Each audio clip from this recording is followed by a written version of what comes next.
Areeba's back out on the downs. It looks like it might rain. Probably a bit colder and cloudier than it was yesterday. Still, such a pretty view. And here are the cows. When I used to live here, I used to take the dogs to see these cows like, every single day. And the cows used to come up and play with the dogs. But these aren't the same cows that were here a couple of years ago. I imagine they're the offspring of those cows, and those cows have probably gone to slaughter. We'll go see and see if they're friendly. Hey cows! Hey pretty cows!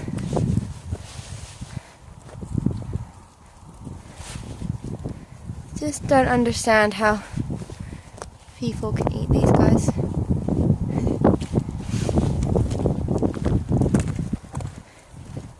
Hey little one.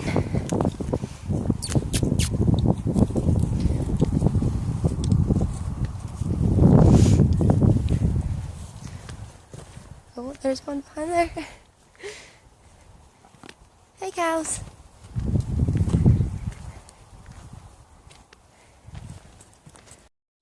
I don't know if you can see the racehorses going up the track very easily, but these racehorses are from a different yard than the ones that are in the rest of the video.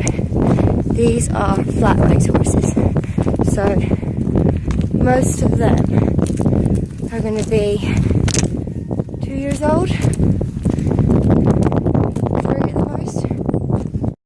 That is the other problem with flat racing in particular, because the other horses are the other jump horses or steeplechase horses, is that they start them so young, 2 years old.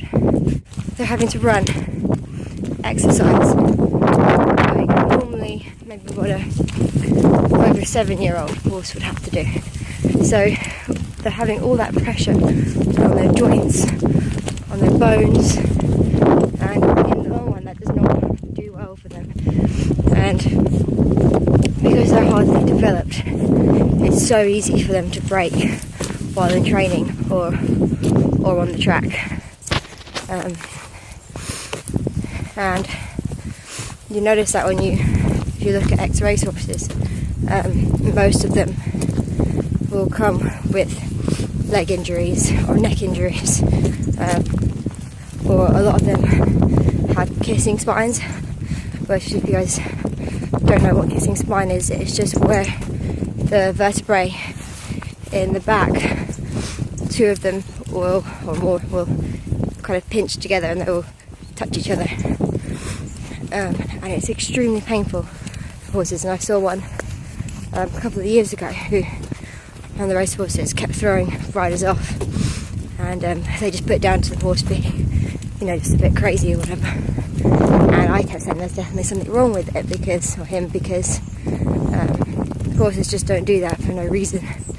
And they found out last year that he had actually got kissing spine. So, but they will still ride them with kissing spine or not, as long as they can stay on them and get them running, they'll still ride them. But a lot of racehorses will develop problems because they're just ridden so much, so hard in their first couple of years of life, and not given a chance to grow. And if you check out Bite Size Vegan's video, you'll see that horses don't actually stop growing, and the plates to their bones don't actually stop growing until very late in their life. So it's really important that you give the horses a chance to grow and to ride them at such a young age. It's just no different from you making your child exercise when he or she is a toddler. You don't walk when you've got dogs, you don't walk your puppies.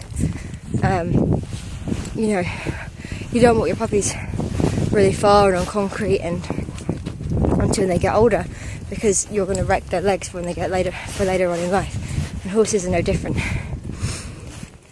But that is how horse racing goes. They just don't care. They will ride them until they'll ride them until until they start losing, and then they'll just ship them off to wherever else. So.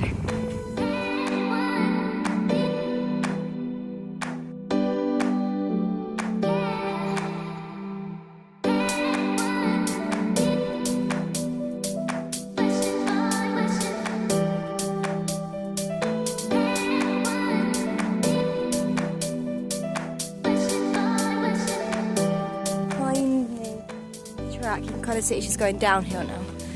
But all the way up until this point it's been uphill, which is why I love the downs so much, because it's so easy to get fit here because it's just all up and downhill. Like you can kind of see in front of me, that's another downhill part, which I've never actually gone down there and to the right. I don't really know where that goes.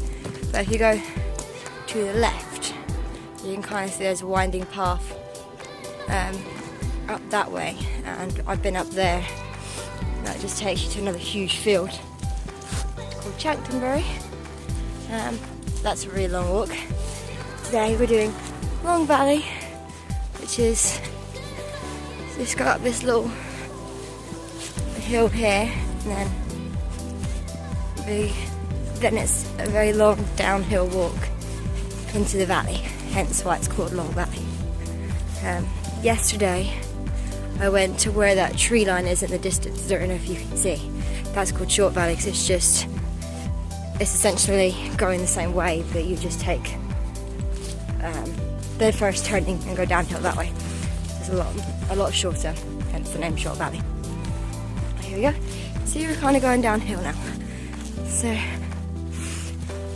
I will look at the view though from here. It's just so pretty. There's Chanctonbury Gateway up there. That hill there. That's a really steep hill too. And that's into the valley. And that's where I just came from. I even let my other dog off, Reba, who doesn't listen that well. But I think she's safe because there's sheep wire either side of this pathway, so hopefully she won't run away. And it's nice for her just to get off the lead for a bit, plus she can walk a hell of a lot faster than me down this hill. So. But yes, if you're looking to get fit, do hills, because you don't even have to really push yourself or feel like you're doing a hard workout, because the hills just naturally build up your fitness. They build muscle and they build your stamina, and you can do that just by walking. And you can hear me, I can walk and talk perfectly fine, but they still keep you really fit. And when I used to live here, I was ridiculously fit, and I didn't actually do anything that was... What are you guys doing?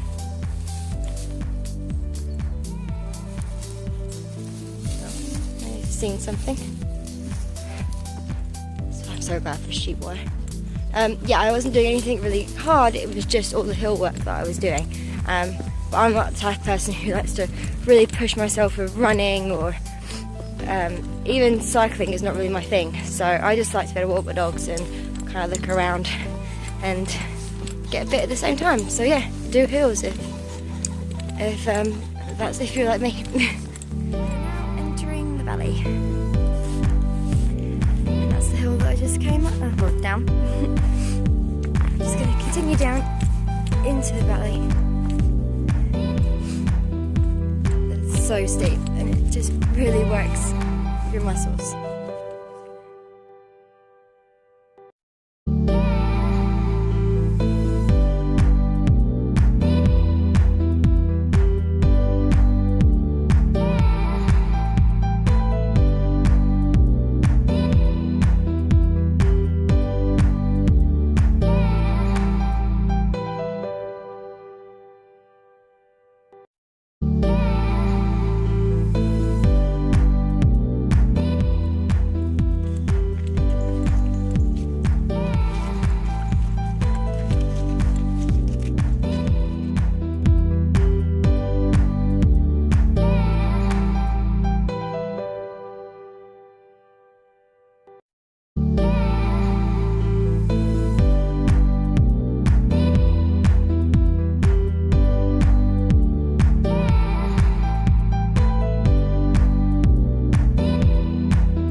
back up the hill and out of the valley, and then this joins us back onto Short Valley where I was yesterday.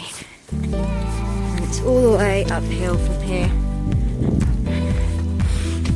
back to the start where the gallop is.